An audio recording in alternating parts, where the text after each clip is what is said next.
Chapter 5. I guess it was toward noon on the third day aboard the raft that Timothy said tensely, "I hear a motor." "A motor? Shh!" I listened. There was a far-off engine sound coming in faintly above the slap of the sea. Then I could hear Timothy moving around. "'Tis an aircraft," he said. My heart began to pound.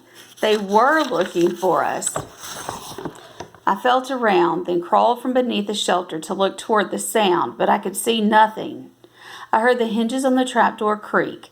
Timothy said quietly, as though afraid to chase the sound away, "It knowing what we doing here by seeing smoke, I do believe." He ripped down one of the triangle legs, and I heard cloths tearing. Soon he said, "We made the torch, young boss. The man up there be seeing the smoke all right, all right." The faint drone of the aircraft seemed closer now. In a moment I smelled cloth burning and knew he was holding the wrapped piece of wood toward the sky. He shouted, "Look down here!" But already the drone seemed to be fading. Timothy yelled, "I see it, way to port!" I tried to make my eyes cut through the darkness. "Is he coming our way?" Don't know, young boss," Timothy replied anxiously. I said, I can't hear it now." There was nothing in the air but the sea sounds. Timothy shouted, "Look down here! There is a raft with a little blind boy, an old man, and Stu Cat. Look down here, I tell you." The drone could not be heard, just the slap of the water and the sound of the light wind making our shelter flap. We were alone again on the ocean. After a moment of silence, I heard the sizzle of the water as Timothy doused the torch. He sighed deeply. "I'll be ready next time for to let the torch dry, and I'll be ready." Soon as he sat down beside me, "'Tis a good thing not to harass the soul over this. We are edging into the aircraft track, same as the ship they run." I said nothing, but put my head down on my knees. "Do not be disheartened, young boss. Today we will be found to be true." But the long hot day was passing without sight of anything. I knew Timothy was constantly scanning the sea. It was all so calm now that the raft didn't even seem to be drifting. Once I crawled over to the edge to touch the warm water and felt Timothy right behind me. He said, "Careful, young boss. The shark's always hungry, always waiting for the man to fall overboard." Drawing back from the edge, I asked, "Are there many here?" "Yes, many here. Many here. But as long as we have our raft, they do not molest us." Standing on the seawall at Wilmstead, sometimes I'd seen their fins in the water. I'd also seen them on the dock at the Rudcade Market, their mouths open and those shark teeth grinning. I went back under the shelter, spending a long time rubbing Stu Cat. He purred and pushed himself along my body. I was glad that I had seen him and had seen Timothy before going blind. I thought how awful it would have been to awaken on the raft and not know what they looked like. Timothy must have been standing over us, for he said, "The cod not good luck."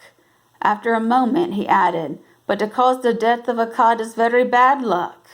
"I don't think Stu Cat is bad luck," I said. "I'm glad he's here with us." Timothy did not answer, but turned back, I guess, to watch the sea again. I could imagine those bloodshot eyes set in that massive scarred black face sweeping over the sea. "Tell me what's out there, Timothy," I said. It was very important to know that now. I wanted to know everything that was out there. He laughed. "Just miles of blue water, miles of blue water." Yes, Darcy?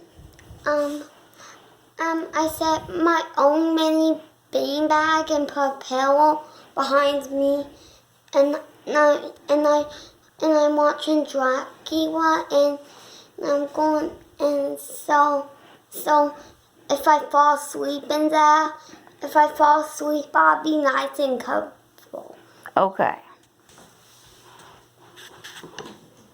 Good night. Good night, friends. Mommy. I got it. Uh-huh. Good night, friends. Silly girl. He laughed. "Just miles of blue water, miles of blue water. Nothing else?" He realized what I meant. Oh, to be sure, young boss, I see fish jump way forward. That mean a large fish chase 'em. Then a while back a turtle passes on port side, but too far out to reach him back. His eyes were becoming mine. What's in the sky, Timothy? And the sky? He searched it. No clouds, young boss, just blue like 'twas yesterday. But now and then I see a petrel. A while ago a booby. I laughed for the first time all day. It was a funny name for a bird. A booby? Timothy was quite serious. This booby I saw was a black face, maybe nesting out of the Serenila bank. Maybe not. They be feeding on the flying fish. I true watching the birds 'cause they tell us we very close to shore. How does a booby look, Timothy? Nothing much, he replied. Tail like our chocolate, sharp beak, most white on its body. I tried to picture it, wondering if I would ever see a bird again.